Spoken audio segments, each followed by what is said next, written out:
ഏതെങ്കിലും ഒരു സ്ഥലത്ത് ആക്സിഡന്റ് നടന്നു, അല്ലെങ്കിൽ വലിയ ഇൻസിഡന്റ് നടന്നു. അപ്പൊ പത്രക്കാരൊക്കെ ഓടി വന്ന് വാർത്ത ശേഖരിക്കണ പോലെ മരണപ്പെട്ട സ്ഥലത്തേക്ക് മലക്കുകൾ ചടപടാ വരും. എന്നിട്ട് ഇങ്ങനെ മോമിനിങ്ങൾ എന്താ പറയുന്നത് എന്ന് എഴുതി വന്നു. നല്ല മനുഷ്യനാണ്, നല്ല മനുഷ്യൻ. പെങ്ങന്മാരെല്ലാം പൊന്നുപോലെ നോക്കുന്നതാണ്, പെങ്ങന്മാരെല്ലാം പൊന്നുപോലെ നോക്കുന്നതാണ്. 4 ആൾ അങ്ങനെ പറഞ്ഞാൽ മതി, അയാൾക്ക് സ്വർഗം കിട്ടും. അങ്ങനെ നമ്മളെ കുറിച്ച് എന്താണ് നമ്മൾ ഇവിടെ ബാക്കി വെച്ചിട്ടുള്ളത്? നമ്മുടെ ഇവൻ മരിച്ചോട്ടോ, ആര് ഓന്റെ പേര് പറഞ്ഞു? എനിക്ക് മനസ്സിലായില്ല. ഹുസൈന് മുമ്പ് മനസ്സിലായില്ല. ഇല്ല, ആ വലിയ മുടിയുള്ള അയ്യേ, ഇതാണോ ബാക്കി വെക്കുന്നത്?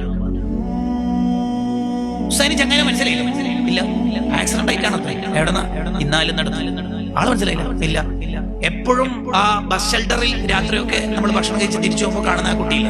ഓ, അവനോ രാത്രി ഇങ്ങനെ വെറുതെ ഇരിക്കുന്ന അവനെ കുറിച്ച് ആകപ്പാട് അടയാളപ്പെടുത്താനുള്ള ക്വാളിറ്റി എങ്കിൽ കൂട്ടരെ കൂട്ടരെ കൂട്ടരെ നഷ്ടാണ്. മയ്യത്ത് കുളിപ്പിക്കുന്ന ആൾക്ക് തോന്നുക ഈ ചങ്ങായിമാരെ മുടിയെല്ലാം ഇങ്ങനെ കഴുകിയിട്ടും വെള്ളമൊന്നും എത്തുന്നില്ലല്ലോ. അങ്ങനെ മയ്യത്ത് കുളിപ്പിക്കുന്ന ആൾക്ക് പോലും തലവേദനയാണെന്ന് മുടി വെച്ചിട്ട് നമുക്ക് എന്തിട്ടാണ്? അതുകൊണ്ട്